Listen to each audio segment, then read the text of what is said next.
주 안에 우린 하나, 모습은 달라도 예수님 한 분만 바라네.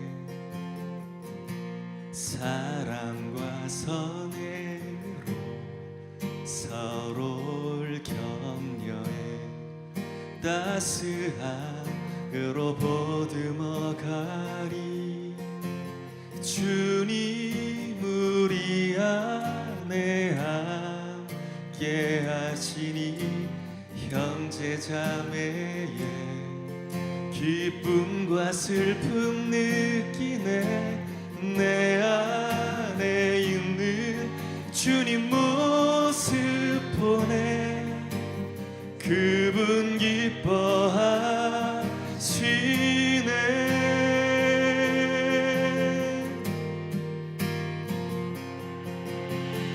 주님 우릴 통해 계획하신 일, 부족한 입술로 찬양하게 하신 일. 주님 우릴 통해 계획하신 일, 너를 통해 하실 일 기대해.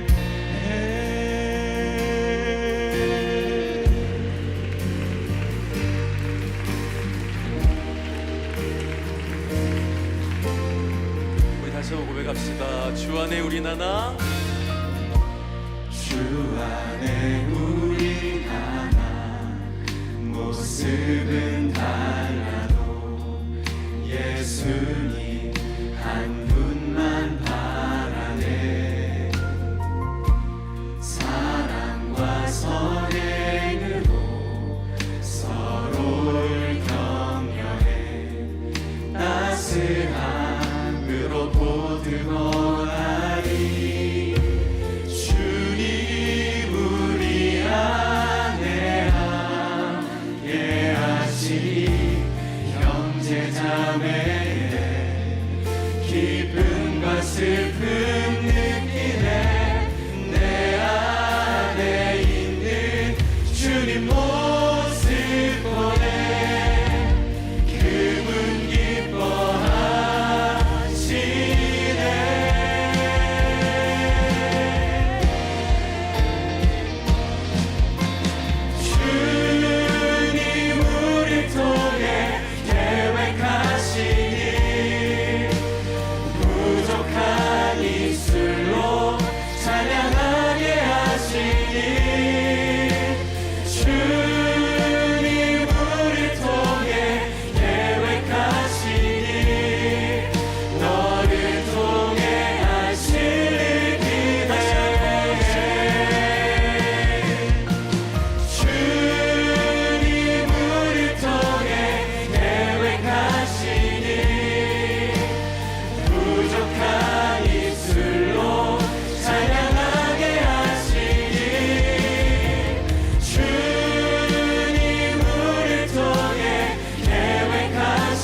요한계시록 4장 6절 말씀, 보좌 앞에 수정과 같은 유리바다가 있고 보좌 가운데와 보좌 주위에 네 생물이 있는데 앞뒤에 눈들이 가득하더라. 아멘.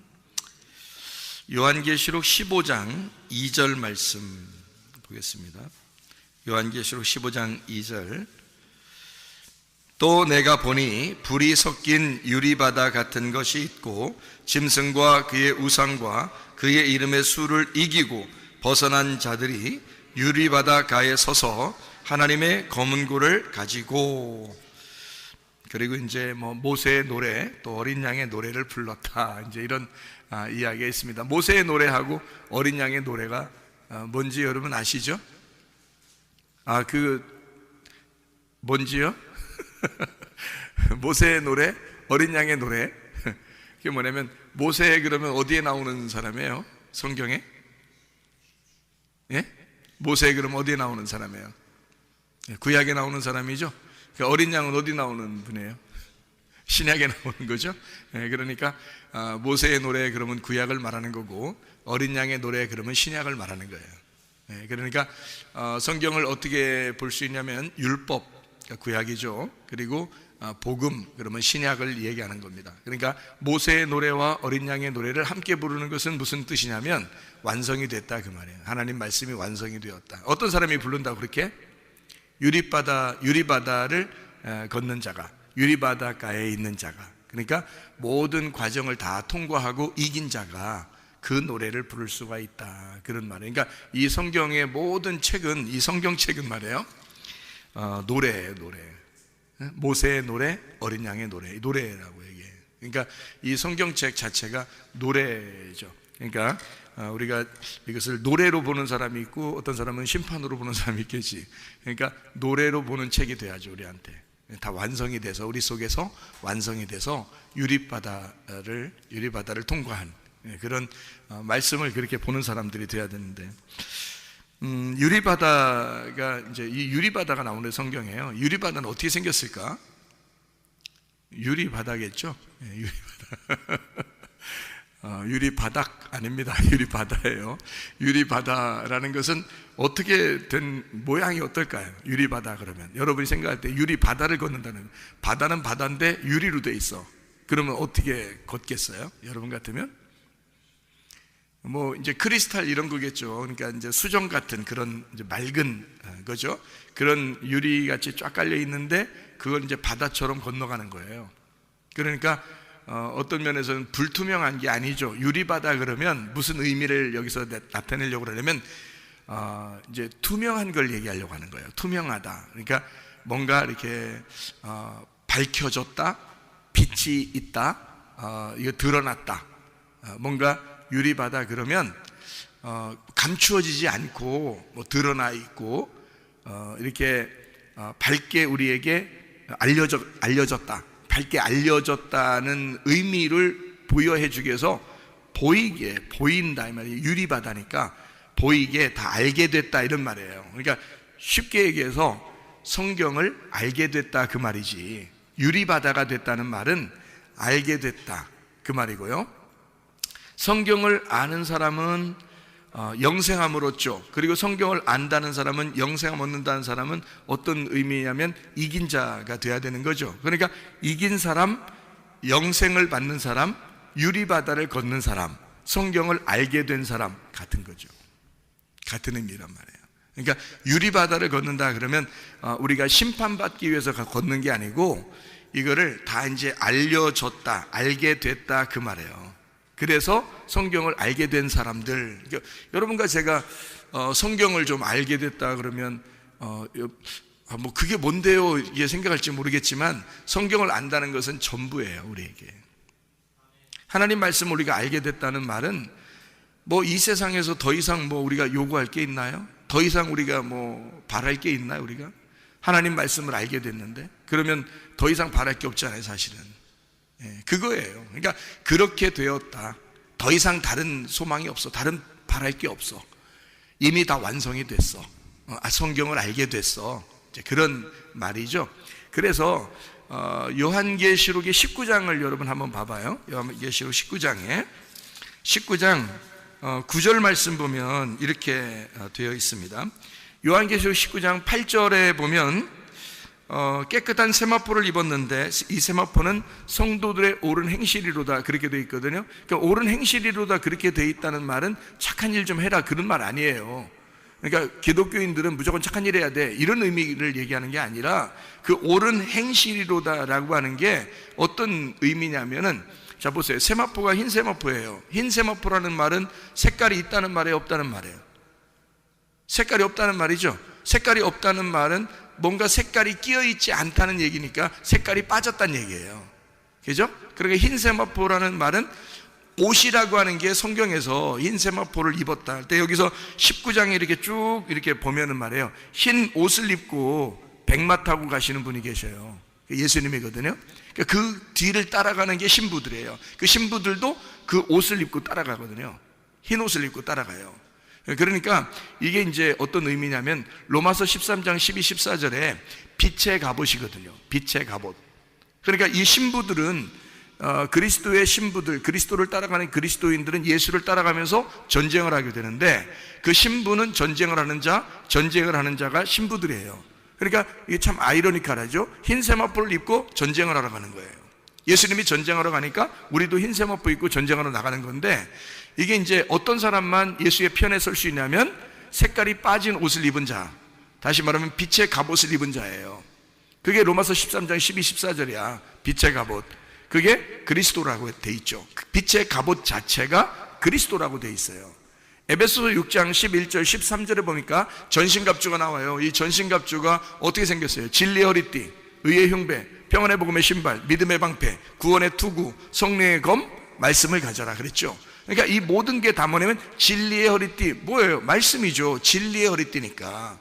평안의 복음의 신발, 그럼 복음의 신발이니까 말씀이죠. 믿음의 방패, 믿음은 뭘로 생겨요? 말씀을 들음으로 생기잖아. 그러니까 믿음의 방패도 말씀인 거지. 성령의 검, 그 성령은 하나님 말씀, 진리의 말씀, 진리의 말씀을 가진 자니까 진리의 성령이란 말이에요. 그래서 그 진리가 말씀이거든. 그래서 성령의 검, 이게 말씀이란 말이에요. 그러니까 말씀을 가지고 있다는 얘기고, 구원의 투구, 구원 뭘로 받아요? 말씀으로 받죠. 그러니까 말씀을 쓰고 있다는 얘기예요. 그러니까 머리에서부터 발끝까지 다 말씀을 입고 있는 거, 이거를 전신갑주라 그러는 거라고. 그러니까 전신갑주, 빛의 갑옷, 그리스도, 이게 전체가 다 그리스도라고 하는 말씀이에요. 근데 이 옷이 어떻게 생겼냐면 요한계시록에서는 흰 세마포로 나온다는 거지. 흰 세마포로 나온다는 것은 색깔이 빠졌다는 얘기예요. 그러면 내가 보는 눈이 빠졌다는 얘기야. 내가 보는 눈은 파란색으로도 볼 수 있고 노란색으로도 볼 수 있고 빨간색으로도 볼 수 있는데 이 색깔이 빠지니까 투명하게 보인다는 얘기야, 이 말씀이. 그러니까 진리라는 것은 감추어졌던 게 벗어졌다, 감추어지지 않았다는 게 진리라고 그랬죠. 알레테이아라는 진리가 감추어진 것이 벗어졌다는 말이거든요. 그 말이. 그러면 감추어진 게 벗어지니까 이게 투명하게 되었다 그 말이거든요. 그러니까 열렸다 그 말이죠. 그러니까 이게 말씀인데, 흰 세마포도 말씀인데, 그러니까 옳은 행실이라는 말은 착한 일 좀 하라는 의미가 아니겠죠, 그죠? 그러니까 흰 세마포를 입었는데 그게 옳은 행실이로다. 자, 네가 진리의 말씀을 알게 되므로 너의 색깔이 빠졌다. 이게 옳은 행실이라는 거예요, 우리한테. 그러니까 네가 착한 일 해서가 아니라, 우리가 뭐 착한 일 하면 얼마나 하겠어요. 뭐 예수님 안 믿는 사람들이 착한 일 더 많이 하대. 그러니까 착한 일로 따져서 천국 갔다 이런 얘기하면 안 되죠. 그건 다른 종교에서나 그러는 거지. 그러니까 진짜 기독교인들은 착한 일 해서 천국 가는 게 아니라 흰 세마포를 입었기 때문에 가는 거예요. 다시 말하면 진리의 말씀으로 진리의 옷을 입어 이것이 내 색깔이 빠진 투명한 색깔의 말씀으로 알게 되었다. 진리를 깨닫게 되었다 그 말이에요. 그래서 그게 옳은 행실인 세마포다라고 나와 있는 얘기예요. 이게 요한계시록 19장 8절 얘기입니다. 그러면 요한계시록 19장 9절 말씀을 지금 읽으려고 이 얘기를 한 거거든요. 8절 말씀을. 자, 9절 말씀 보니까 뭐라고 돼 있어요? 천사가 내게 말하기를 기록하라. 어린 양의 혼인잔치에 청함을 받은 자들은 복이 있도다. 여기 어린 양의 혼인잔치에 청함을 받은 사람들 나오죠.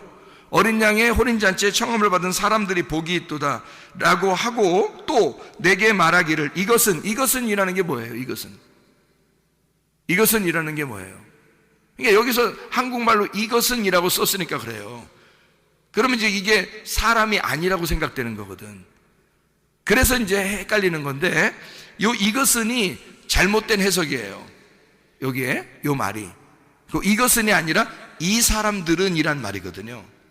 이 사람들은 그렇게 바꿔놔야 돼요. 글씨 지금 바꿔놔도 됩니다. 이것은이 아니라 이 사람들은 이란 말이거든요. 그럼 보세요. 위에 어떤 이 사람들은 이라고 하니까 그 위에가 무슨 말이에요? 어떤 말이에요? 어린 양의 혼인잔치에 청함을 받은 사람들은 그 말이죠. 혼인잔치에 청함을 받은 사람들은 뭐라고 얘기한다고 여기서 보니까? 하나님의 참되신 말씀이라고 부르겠다 이렇게 했잖아요. 그러니까 하나님 앞에 어린 양의 혼인잔치에 청함을 받은 그 사람들을 뭐라고 부르냐? 하나님의 참되신 말씀이라고 부르겠다는 거예요. 그러니까 어떤 말씀이냐면 참된 말씀, 진리의 말씀이라고 부르겠다는 거야. 그러니까 그 진리의 말씀은 감추어져 있다, 이것이 열려져 있다. 열려져 있다. 그러니까 색깔로 말하면 색깔이 있다, 색깔 없다. 색깔 없다. 그래서 빛나는 세마포, 흰 세마포를 입은 자들이라고 하는 거죠. 흰 세마포를 입은 자들, 이 사람들을 뭐라고? 그 사람들이 참되신 하나님의 말씀들이다 이렇게 말하는 거죠. 그럼 무슨 말이에요 이게? 말씀이 돼야 된다는 말이에요. 말씀을 아는 게 머리로 안다는 의미가 아니야 이 말이. 말씀이 내가 돼야 되는 거예요. 그러니까 내 자신의 삶이 말씀이 돼야 되는 거야. 그거를 참되신 하나님의 말씀이다 이렇게 그 사람들이 어린 양의 혼인잔치에 청함받은 사람들이다 이렇게 되는 거죠. 여러분 하나님 말씀이 우리가 되면요 더 이상 바랄 게 뭐 있습니까? 그게 천국인데 그렇잖아요? 그럼 어떻게 우리가 하늘나라에 천국의 사람이 될 수 있을까? 어떤 사람이 되면? 다 알게 되면. 어떻게 알게 된다고 나와? 오늘 본문의 말씀을 보니까 유리바다를 걷게 되면, 다 투명하게 되면, 다 알게 되면 이 말이죠. 그러니까 성경을 뭐 어떤 건 알겠는데 어떤 건 잘 모르겠어요 이렇게 되는 게 아니고 다 이제 유리바다처럼 밝혀진다는 얘기예요. 다 알게 된다는 얘기야. 그러면 이제 여러분이 고민할 때 어떤 고민을 하냐면 맞아, 유리바다를 걷게 될 거야. 어디로 가면? 천국 가면. 그래서 천국 가면 유리바다 걷는다 그래. 그래서 그때 되면 뭐 다 알겠지 뭐. 그럼 이제 그 사람한테 그럼 땅에서는 땅에서는 어떻게 다 알아? 땅에서는 모르는 거야. 어디 가면 알겠는데 천국 가면 안 돼. 그러면 여기서 이 땅에서 성경을 왜 배워? 여러분 생각해봐요. 이 땅에서 죽을 때까지 성경 배워야 되는데 우리가 죽을 때까지 성경 가지고 살아야 돼요. 그러면 이 성경책이 여기서 유리바다를 걷는 것 같지도 않고 맨날 불투명하고 맨날 색깔 있는 것 같고 맨날 알지도 못하면 하늘나라 올라가서야 다 알게 되지 당연히. 그럼 이 땅에 성경 배우는 이유가 뭐냐고. 이 유리바다 걷기 위하여 이게 다 밝혀지기 위해서 우리 배우는 거 아니에요 이 성경을. 근데 우리는 착각을 해서 하늘나라 올라가야 유리바다 있다고 생각하는 거예요. 이 땅에서는 유리바다처럼 투명하게 말씀을 깨달아진다는 말이 안 된다고 생각하는 거예요 사람들이. 그게 착각입니다. 이 성경책은 창세기부터 요한계시록까지 우리 이 시대보다 훨씬 먼저 다 써놓은 거예요. 지금의 시대의 사람들이 이 성경책 처음부터 끝까지 다 읽어보면서 다 이해할 수 있도록, 그리고 이 말씀이 다 나에게 적용될 수 있도록 내가 참되신 하나님의 말씀이 되게 하기 위해서 쓰여진 책이라는 거죠. 그러니까 이 말씀은 지금 우리가 알아야 되는 거예요. 지금. 그러니까 어느 날 하늘나라 올라가면 알 거야 라는 게 아니고 지금 알아야 되는 거예요. 지금. 그러면 지금 안다는 것을 이제 어떻게 우리가 볼 수 있냐면 이렇게 보는 거죠. 성경책이 이게요 알지 못하잖아요. 참되신 말씀이라고 진리의 말씀이라고 내가 진리의 말씀이라는 게 뭐라고? 깨달아졌다, 이해가 됐다, 비밀이 풀어졌다 이거예요. 감추어진 것이 벗어졌다는 말이에요. 뚜껑이 열렸다는 말이에요. 그게 계시, 그다음에 진리 이런 말이거든요. 계시와 진리는 같은 거예요 의미가. 그래서 의미적으로 보면 같은 거라고요. 계시는 뚜껑 열렸다는 얘기고 진리는 감추어졌던 게 벗어졌다는 얘기예요. 그러니까 모르지 않게 되었다, 내가 모르는 것을 이제 드디어 알게 되었다는 걸 진리라고 그런단 말이에요. 참되다. 그러니까 거짓이라는 말은 그래서 요거를 모르게 됐다는 말이 거짓이에요. 그러니까 잘 모르겠어요. 그러니까 목사도 가르치면서 자기도 잘 모르겠고 배우는 사람도 더 모르겠고 그러면 둘 다 거짓말하고 있는 거야. 그러니까 이게 우리가 거짓말 살살 친다는 의미가 아니야. 다 앉아있는 사람이나 가르치는 목사나 다 거짓말하고 앉아있는 거예요. 이게 그러니까 그거는 이제 거짓말 쳤다는 얘기가 아니라 세상적으로 거짓말 쳤다는 게 아니라 성경 말씀이 감추어져 있는데 이 감추어진 걸 열리지 못해서 모르고 얘기한다는 뜻이에요. 그거를 거짓말하고 있다는 얘기야. 그래서 거짓말하는 사람들을 뭐라고 한다? 성경에서는 거짓 선지자라 그러는 거예요. 그래서 그러니까 모르고 얘기하면 거짓 선지자인 거야. 그러니까 아무나 목사하면 돼, 안 돼? 안 돼. 아무나 목사하면 큰일 나는 거야. 그러니까 내가 성경을 이렇게 알고 보니까 말이에요. 야, 목사하면 안 되겠더라고. 아무나 목사하면 안 되겠더라고. 진짜 하나님이 이걸 열어주시고 아는 사람들만 목사해야 되겠더라고. 실제로 아무나 목사하면 신학교 나오면 다 목사한다고 그러는데 문제가 있는 거야. 하나님 만나야 돼요. 하나님 만나서 이게 열려야 돼. 그래야 주님의 종인 거야. 그냥 막 목사하면 큰일 나요. 거짓 선지자 되는 거지. 거짓말쟁이. 예수님이 나타나면 거짓말쟁이하고 싸우는 거죠. 큰일 나지. 예수님이 오면 내 편이 돼야지. 같은 편에서 같이 바라보는 사람이 돼야지. 같이 보는 사람이 돼야지. 예수님이 왔는데 나하고 싸우려고 하면 어떻게 해? 그러면 나는 큰일 난 사람이죠.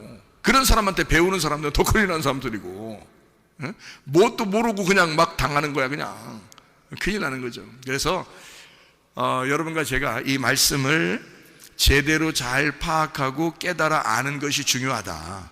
왜냐하면 이것이 참된 말씀이고 이 참된 말씀이 이 책과 내가 분리가 돼서 참된 말씀이 되면 안 되고 이 말씀이 내 속에서 이루어져서 내가 참된 말씀이 돼야 되는 것은 내가 이걸 깨달아졌다 이 말이에요.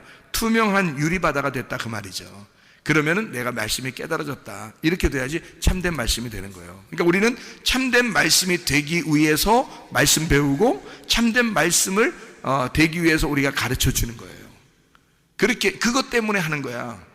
그래서 성경을 막 10년 교회 다니고 20년 교회 다니고 교회를 오래 다녔는데도 성경 몰라. 왜? 안 가르쳐 주니까. 이거를 자세하게 설명을 안 해주니까. 자기도 제대로 잘 모르겠으니까 그냥 설교한다고 설교하는 거야.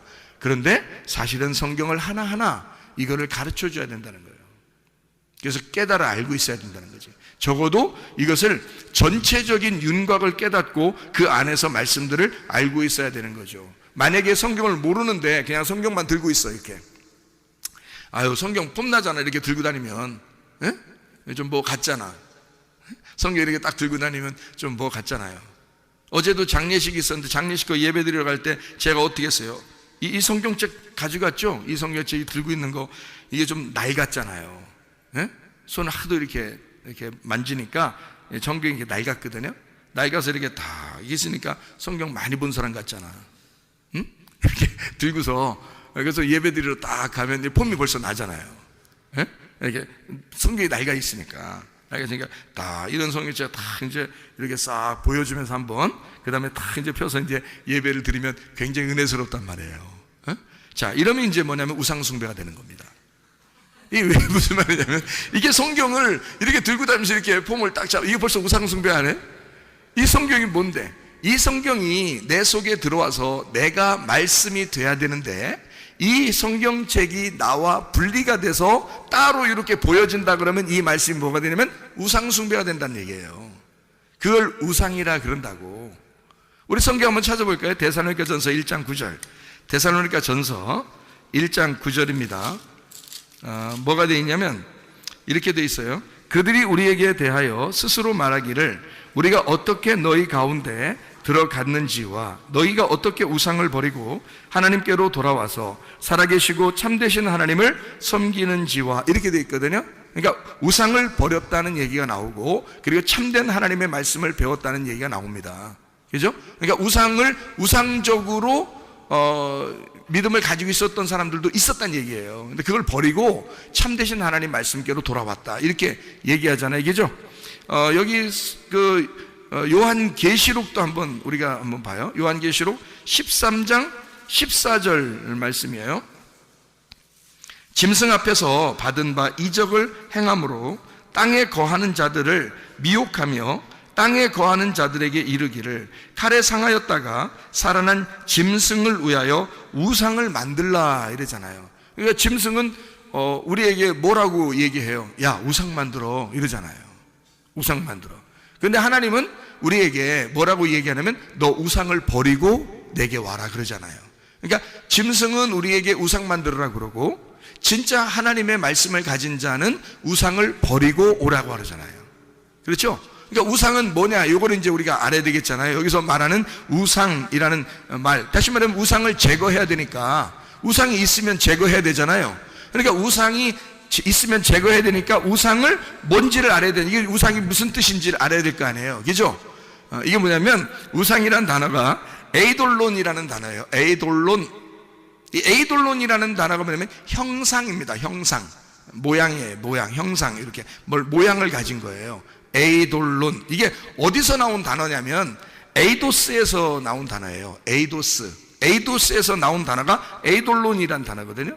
그러니까 이 에이도스가 뭐냐면 보는 것, 보이는 것이라는 단어예요.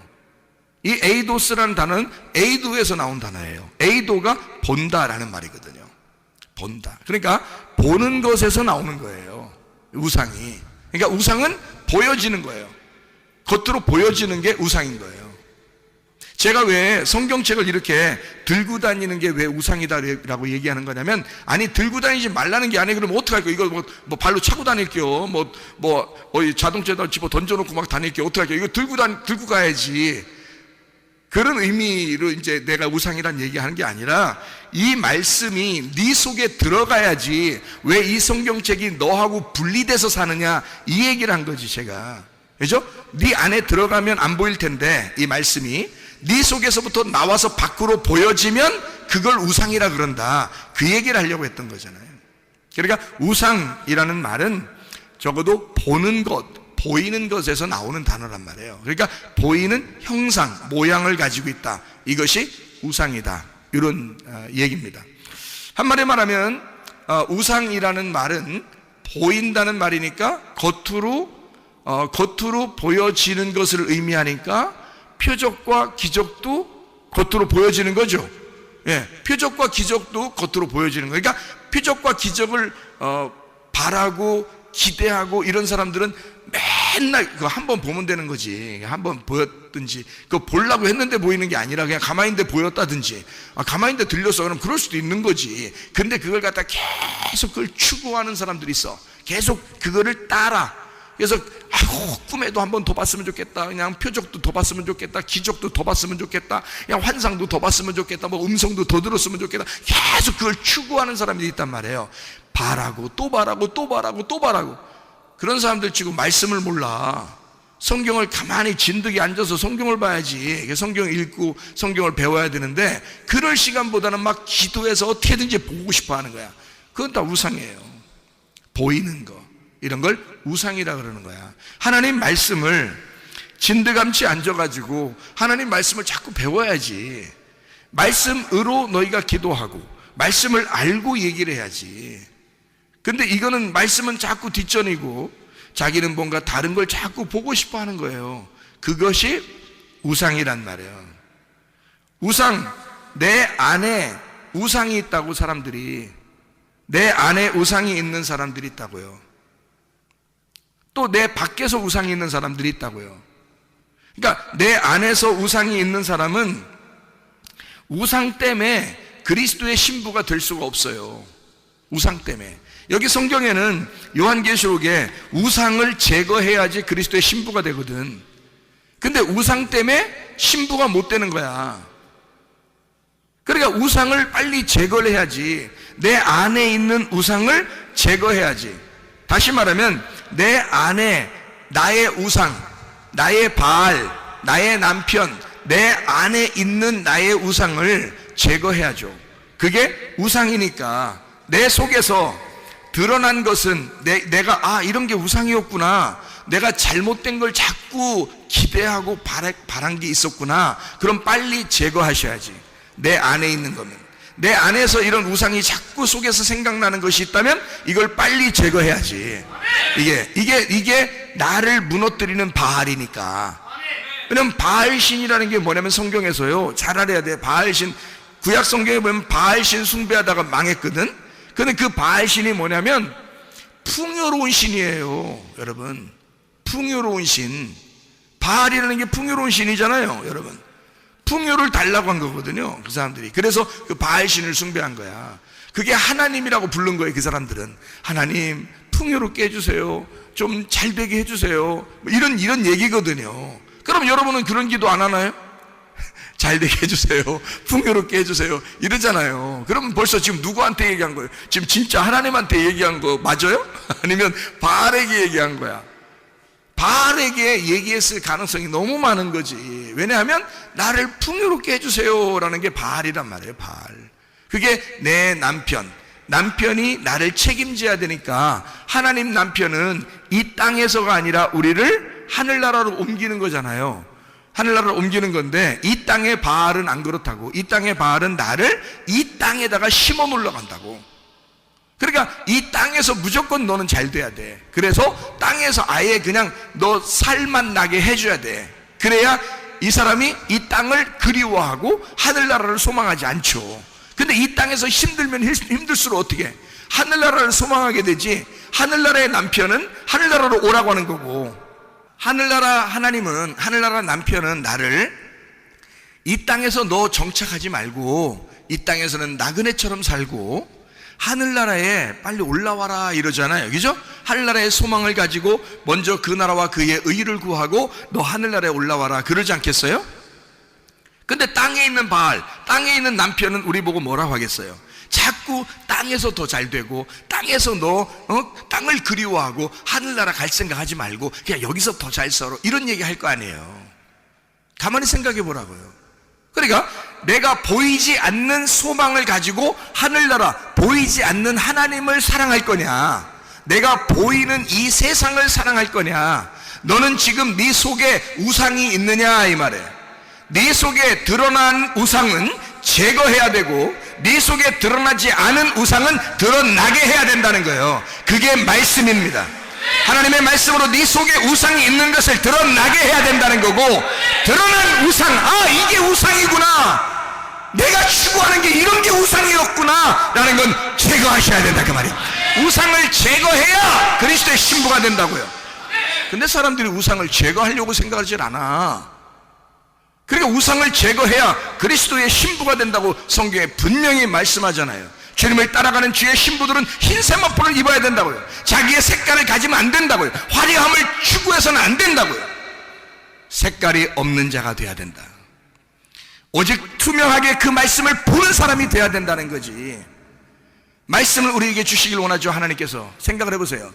누가복음 11장 13절에 자, 아버지가 좋은 것을 자식에게 줄 줄 알거든 하물며 하나님께서 우리에게 성령을 주시지 않겠느냐. 자, 성령 보여 안 보여요? 안 보여. 성령은 진리의 성령이야. 왜 진리의 성령이라고 자꾸 성경에서 표현하는지 알아요? 성령님을 진리의 성령 그래요. 왜 그러는지 알아요? 그 성령이 오시면 너에게 감추어진 것이 없이 벗어나도록, 감추어지지 않고 다 이걸 알게 깨닫게 해주겠다. 그래서 진리의 성령이라 그러는 거예요. 진리는 그것을 깨닫게 해주는 거니까. 그래서 요한복음 4장 23절 24절 말씀에 영과 진리로 예배하는 자를 하나님이 찾으시니다. 찾으신다는 말을 뭐라고 했어요? 제테오라고 했죠. 제테오라는 말이 뭐라고? 예배한다. 하나님이 그런 사람에게 예배한다는 거. 하나님은 어떤 사람에게? 영과 진리로 예배하는 자. 영과 진리로 예배하는 영이 뭐야? 영이 말씀이고 생명이란 말이에요. 영이 말씀이요 생명이란 말이죠. 그러면 이 영이 말씀이요 생명이, 이 영의 말씀이 진리 깨닫게 되었다. 이게 뚜껑이 열리고 감춰진 것이 없이 이것을 알게 되었다. 이렇게 알게 돼. 이 말씀, 너희들 감춰진 이 보화, 이 말씀을 네가 딱 드러나서 이게 감춰진 것이 열려서 알게 되었어. 아하, 그러면 그게 예배란 말이에요. 이게 영과 진리의 예배라고요. 그냥 무조건 막 흥분하고 그냥 막 손 막 그냥 막 올려가지고 막 흥분하면 그게 예배 드린 건 줄 그거 아니에요. 영과 진리로 예배하는 자를, 그러니까 진리라는 단어만 제대로 깨달으면, 성경에서 진리라는 단어만 제대로 깨달으면 하나님의 성령이 무엇을 원하는지를 알게 되는 거야. 성령은 진리의 성령이니까. 그러니까 진리라는 말은 깨닫게 해주는 거야. 이거를 열어서 깨닫게 해주는 거예요. 그러니까 영이라는 건 말씀 자체고, 그것을 깨닫게 해주는 것이 우리에게 예배라는 거야. 그게 하나님이 찾는 예배, 하나님이 예배하는 예배란 말이에요. 그게 그렇게 알게 된다는 게 굉장히 중요한 거지. 모르니까 실수하는 거야. 모르니까 실패하는 거야. 예배가 뭔지를 모르고 그냥 들으니까 막 흥분하는 거예요. 하나님은 그런 흥분한다고 해서 좋아하는 게, 여러분 봐요. 엘리야가 열왕기상 18장에 엘리야하고 바알 숭배자들하고 막 예배 결투 한번 했죠. 영적 전쟁 한번 했잖아. 근데 바알 숭배자들 뭐 이렇게 바알 제사장들 예배 드리는 모습이 어때요? 상당히 막 임팩트 하잖아. 에? 막 그냥 새벽부터 막 그냥 임팩트하게 막 예배하잖아요. 근데 엘리야는 어떻게 예배해요? 스무스합니다. 조용하게 그냥 니네 신이 죽었나? 잠자나? 야, 깨워봐. 좀 잘 좀. 이러면서 장난하죠. 완전 장난이죠. 그럼 이제 이 사람들이 막 엄청 막 더 짜증나잖아. 더 힘들잖아. 그러니까 막 칼로 그냥 막 몸 자르면서 그냥 막, 엘리야 옆에서 자꾸 농담하고 그러잖아요. 그러니까 이 사람들이 얼마나 화가 나겠냐고. 너 장난해? 이러면서 기분 나빠가지고 막 더 칼로 자기 몸을 도려내면서 예배했다고요. 그러니까 굉장하게 예배를 드린 거예요. 근데도 신이 안 나타나. 그렇게 열심히 예배드려도 신이 안 나타나. 왜? 가짜니까. 그게 그런 식으로 예배드리는 게 아니니까. 예배는 엘리야 같이 드려야 되는 거야. 엘리야는 농담했어요. 그럼 농담하라는 예배드리라는 얘기 아니야. 농담해야지 예배다, 그런 말이 아니에요. 제가 지금 그 말이 아니라, 잘 봐요. 그 엘리야가 얼마나 여유를 갖고 예배를 드렸나 봐. 생각해봐요. 엘리야가 얼마나 여유를 가지고 예배 드렸어. 생각해보세요. 엘리야는 이미 하나님한테 말씀을 받았어, 못 받았어? 이미 받았어. 이미 말씀을 받고 예배 드리러 간 거야. 무슨 말인지 알겠어요? 그러니까 엘리야는 여유가 있는 거야. 이미 말씀을 깨달은 거잖아. 말씀을 열어서 하나님이 너한테 어떻게 해주겠다라는 얘기를 이미 들었단 말이야. 이미 다 응답을 받고 간 거예요. 근데 바알 제사장들은 하나도 답이 없는 거야. 성경 하나도 모르는 거야. 그 상태에서 흥분해가지고 막 예배를 했는데 하나도 누가 받아주는 사람이 없어. 무슨 말인지 알겠어요? 근데 엘리야는 이미 받았기 때문에, 말씀이 깨달아졌기 때문에, 그는 말씀이 다 열려 있으니까, 하나님이 자기에게 말씀했으니까, 열렸으니까 이 사람은 여유 있는 거야. 가서 농담하고 있는 거죠. 농담하는 거예요. 아주 여유 있게 농담하죠. 그리고 자기는 이미 응답을 받고 갔으니까 하나님이 하라는 대로 자기는 한 거예요. 이렇게 하고 저렇게 하고 그냥 불 떨어져 버리죠. 응답이 온 겁니다. 무슨 말이냐? 하나님이 찾아오는 예배, 하나님이 찾아오는 예배는 영과 진리의 예배란 말이에요. 영과 진리의 예배는 영이신 그 말씀이 깨달아진 예배란 말이에요. 그 사람에게만 찾아오는 거야. 그 사람에게만. 아무나 그냥 막 흥분하고 예배 드린다고 다 찾아오는 게 아니고 그 사람에게 찾아오시는 거예요. 그래서 여러분에게 이 말씀들을 열어주는 거야. 자꾸 깨닫게 해주는 거야. 그게 설교라고 하는 거예요. 그 말씀을 깨닫게 해주는 게, 그런 걸 설교라 그러는 거예요. 저도 그냥 웬만큼 율법적으로 살았는데 옛날에, 그런데 말씀을 깨닫고 보니까 이게 이런 말씀이었구나, 이게 이런 말씀이었구나 라는 것을 알게 되니까 말이에요. 이걸 하나하나 설명해 주는 게 너무, 제가 먼저 은혜를 받으니까 좋아. 이해가 되니까 좋아. 깨달아지니까 너무너무 좋습니다. 이 세상에 뭐가 부럽겠어? 내가 이 땅에서 부러울 게 뭐가 있겠어? 하나도 없어. 말씀을 알게 되는 사람은 하나도 부러운 게 없어. 이 땅에서 말씀 깨닫는 거 밖에 부러울 게 어디 있어요? 우리한테 말씀이 된다는 것만큼 좋은 게 어딨냐고. 유리바다를 걷고 있는 사람보다 행복한 사람이 어디 있겠어요? 여러분 생각을 해보라고. 근데 꽉 막힌 것 같고 하나도 말씀을 모르는 것 같고 그런 사람들은 답답하지. 그렇겠죠? 그러니까 하나님 말씀을 제대로 깨달아 알아야 된다. 우리가 우리 속에 어떻게 하면 그리스도의 신부가 된다고요? 내가 보이는 걸 추구하는 그 우상을 제거해야 된다. 내 속에서 아직 나타나지 않았다면 내 속에 있는 잘못된 그 우상을 끄집어내야 돼. 그걸 드러나게 해야 돼. 그리고 그것을 드러났으면 제거해야 돼. 그 제거한다는 게 뭐야? 말씀을 깨달으면 제거가 돼. 말씀을 깨달으면 이 우상은 제거가 돼요. 보이는 걸 추구하지 않게 되죠. 보이지 않는 세계를 알게 되니까. 하나님 말씀은 보이지 않는 세계잖아. 그 보이지 않는 세계를 보는 것 같이 보이는 거거든요. 우리 진짜 보이는 걸 추구하는 게 아니라, 이 세상에 보이는 걸 추구하는 게 아니라 보이지 않는 세계가 보인단 말이에요. 진리의 성령, 아버지가 우리에게 그토록 주고 싶어 하던 그 성령을 받는 거. 아버지는 성령을 우리에게 주고 싶어 하잖아. 말씀을 주고 싶어 하잖아. 이 말씀을 우리를 깨닫게 해주고 싶어 하잖아. 성령이 와서 해주고 싶은 게 뭐야? 말씀 깨닫게 해주는 거예요. 아버지가 말씀이니까 자기 말씀을 우리에게 주고 싶은 거예요. 말씀이 오는 거예요. 그걸 하나님이 그렇게 해주고 싶은 거, 우리한테. 이 세상에 보이는 게 아니라 보이지 않는 말씀을 우리에게 그토록 주고 싶어 하신다. 그 성령을 우리에게 그토록 주고 싶어 하신다. 이해가 되겠습니까? 어떤 식으로? 깨닫게 해줌으로, 이걸 열어줌으로 그렇게 해주신다는 얘기입니다. 자, 여러분, 유리바다가 어디에 있나요? 봤어요? 유리바다?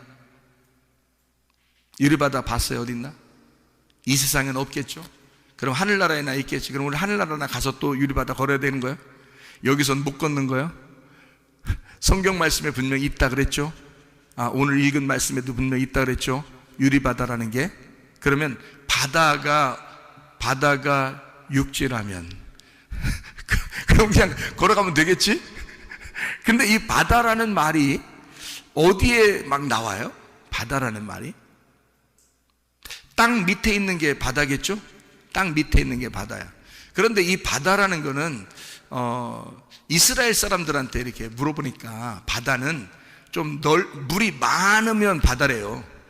물이 많으면. 물이 작으면은 뭐 강이라고도 하고, 뭐 물이 작으면 뭐 호수라고도 하고, 이렇게 물 담아놓은 대야에다 물 담아놓은 거 이렇게 얘기도 하는데, 물이 많이 이렇게 있잖아요. 그럼 그걸 보면 사람들은 다 바다라 그러더라고요. 물이 많으면 다 바다래요. 원래 성경적으로 그렇답니다. 그 사람들이 하는 얘기가. 그러니까 원래 물 많으면 그냥 다 바다랍니다. 그러니까 유리바다라고 하는 것은 물이 많다는 얘기예요. 물이 많다. 그러니까 물이 많은데 유리로 돼 있으니까 투명하게 다 펴져 있다는 얘기예요. 그거를 유리바다라 그러는 거고요. 유리바다가 여러분 성경에서 어디에 나와 있는, 유리바다가 딱 뭔데 유리바다로 나온 건지를 알아야 돼. 뭔데 유리바다로 나왔어? 바다는 뭐라고? 물이 많은 걸 바다라고. 물이 작은 걸 뭐라고요? 조그만 물이라고요. 그럼 이 조그만 물이 어디에 나오는 거예요? 성경에 어디 있어요? 조그만 물이. 예? 물두멍이 물 조금 담아놨잖아요. 그러니까 손하고 발 씻는 거예요. 손하고 발 씻는 게 물두멍이고, 솔로몬이 성전을 만들었을 때 그걸 바다로 만들었어요. 그러니까 이 물 많은 걸 바다라고 해서 그 성전이나 이 궁전에 물을 많이 담아놓은 걸 바다 이렇게 불렀단 말이에요. 솔로몬이 성전을 지면서. 구약에서 성막을 이렇게 지을 때는, 모세 때 성막을 지을 때는 물두멍이라는 게 반드시 있었어요. 물두멍. 그러니까 이 물두멍은 작은 물이고, 바다는 많은 물을 얘기하는 거예요. 무슨 말인지 알겠죠? 그러면은 유리바다라고 하는 건 원래 모티브가 어디서 나와 있는 거예요? 어디에서부터 출발한 걸까? 물두멍에서부터 출발한 거란 말이에요. 그러면 이제 여러분이 이해하셔야 돼요. 좀씩. 자, 물두멍에서부터 출발했으니까 지금 물두멍을 잘 이해하면 유리바다를 알게 되겠죠? 그래서 물두멍이 어디에 있는 거냐면 성막에 있는 거거든요. 이 성막에 있는데 물두멍이요, 어디에 있는 거예요? 성막이면은 어디? 성막 어느 부분에 있어요? 성막 어느 부분? 물두멍이 성막 어느 부분에 있어요?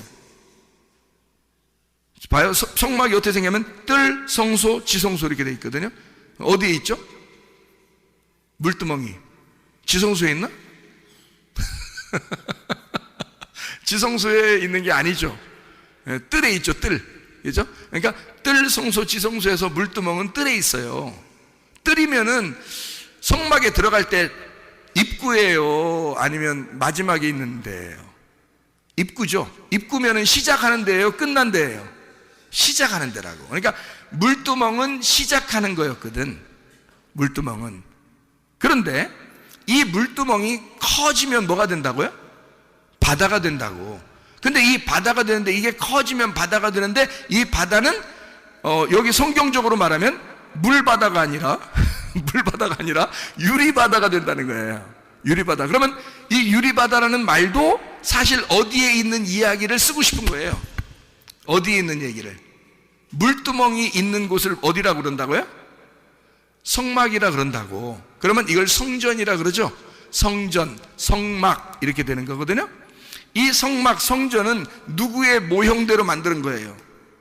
하늘나라에 있는 하나님의 아들 예수님의 모형대로 만든 게 성막과 성전이에요. 그러면 이 성막과 성전을 볼 때 우리는 누워있는 누구를 볼 수 있어요? 예수님을 볼 수 있는 거죠. 그러니까 누워 계신 예수님을 볼 수 있는 거야. 그러면 예수님의 머리 부분이 어디에 있어요? 지성소에 있겠죠? 무슨 얘기인지 알겠어요? 예, 머리 부분이 지성소야. 그러니까 지성소까지 들어가야 완성이 되는 거야. 어쨌든 무슨 말인지 알겠죠? 그러면은 물두멍이라는 건 어느 부분, 시작이야 끝이라고? 시작 부분에 있다고요. 근데 유리바다는 물이 많은 것을 바다라고 그러는데 그게 유리로 돼 있다고. 그러면 그 유리는 다 보이는 거라고요. 그러면 이게 이쪽 물두멍에 있어야 되는데 이쪽 물두멍 뜰 쪽에 있어야 되거든요. 뜰 쪽에 있어야 되는데 이게 유리바다가 어디에 있나 한번 여러분 성경을 봐봐요. 요한계시록 4장 6절. 4장 6절에 보니까 뭐라고 되어 있어요? 보좌 앞에 수정과 같은 유리바다가 있고 이랬죠? 보좌는 어디에 있는 거죠? 보좌는 뜰에 있어요? 지성소에 있어요? 지성소에 있잖아. 보좌는, 하나님의 보좌는 지성소에 있잖아요. 그렇죠? 그 보좌 앞에 수정과 같은 유리바다가 있고 보좌 가운데와 보좌 주위에 네 생물이 있는데 앞뒤에 눈들이 가득하더라. 네 생물인데 눈이 뭐예요? 그럼 눈이? 하나님의 영이야. 하나님의 영이 가득하더란 말이야. 그럼 하나님의 영의 충만을 의미하는 거죠. 그죠? 그러면 이게 어디에, 이 유리바다가 어디에 있다고? 이게 수정 같은 유리바다가 보좌에 쫙 연결되어 있다고요. 근데 원래 이 물두멍은 뜰에 있는 거거든? 그런데 유리바다가 되면서 어디까지 갔다고?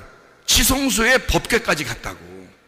지성소의 법궤 뚜껑을 뭐라 그래? 지성소의 법궤 뚜껑을, 그 언약궤의 뚜껑을 뭐라 그래? 시은좌라 그런다고요. 시은좌. 시은좌가 무슨 뜻이야? 은혜를 베푸는 자리란 말이에요. 그러니까 뚜껑 열리면 안 돼. 뚜껑이 닫혀야지. 뚜껑을 닫아놓고 있어야 심판을 안 하는 거예요. 그래서 여기다가 보좌라고, 왜 보좌라고 했냐면 이 뚜껑이, 법궤 뚜껑을 시은좌라 그래가지고 하나님이 거기에 딱 앉아 계신다는 거야. 그러면 하나님이 거기에 앉아 있으면 누가 열어? 아무도 못 열어. 그래서 이 뚜껑에 딱 앉아 계시기 때문에 아무도 이 뚜껑을 열리지 않거든요. 그러면은 덮어놓고, 이거를 뚜껑을 덮어놓고 사랑하겠다는 거예요, 우리를. 이 뚜껑 열리면 속에 뭐가 있어? 십계명이 있잖아. 십계명이 있어서 그게 나와버리면 다 심판해버리는 거야. 그래서 그 십계명이 안 나오도록 뚜껑을 덮어서 그 위에 앉아있는 거예요. 뚜껑 못 열게, 아무도 못 열게. 그거를 시은좌라 그러는 거예요. 그게 하나님의 보좌. 그러니까 유리바다는 어디에 있는 거냐면 시은좌까지 있는 거야. 그러니까 뜰에 있어야 되는데 시은좌까지, 지성소까지 가 있는 거야. 그러면 원래 물두멍은 요만큼 있어가지고 손발을 씻는 뜰에만 있었던 건데 유리바다는 지성소까지 쫙 펼쳐져 있는 거란 말이에요. 자, 그러면 이 성경이 어떻게 됐단 얘기야? 부분적으로 알던 것이 완전하게 알게 되었다 그 말이지. 이것이 투명하게 알게 되었다 그 말이지. 어떤 사람에게? 그리스도의 신부가 된 사람에게. 우리를 신랑이 덮어놓고 사랑하게 되는 그 신부들에게. 그 신부들 어떤 사람? 흰 세마포를 입은 그 신부들. 이 사람들은 어떤 사람이다? 말씀이 된 사람이다. 말씀을 알게 되어 투명하게 깨닫게 된 자들이다. 이 사람들이 주님의 보좌까지 이게 그 펼쳐져 있는 유리바다로 하나님의 말씀이 쫙 열려져 있는 사람들, 투명하게 흰 옷을 입은 자들, 자기의 색깔이 빠진 자들.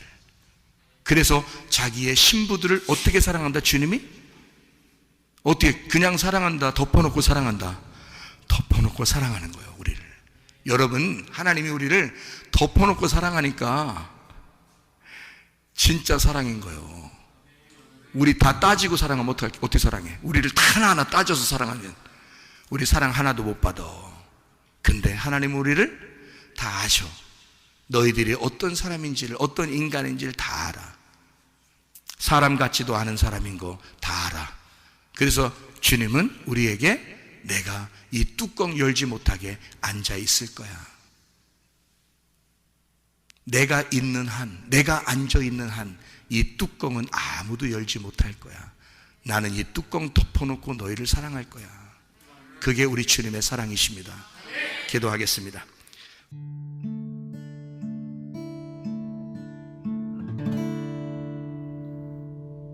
내 속에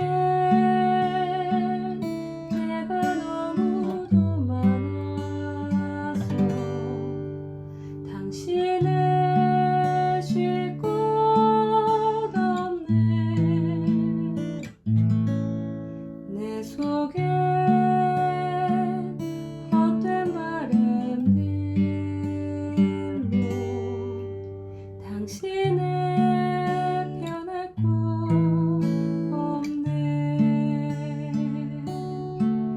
내 속에 내가 어쩔 수 없는 어둠, 당신의 쉴 자리를 뺏고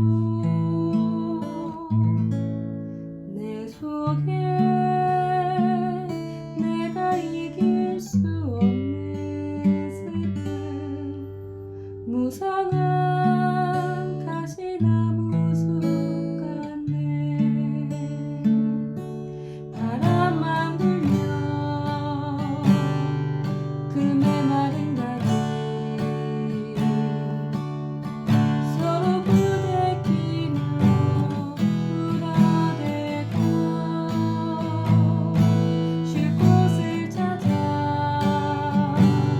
지쳐 날아온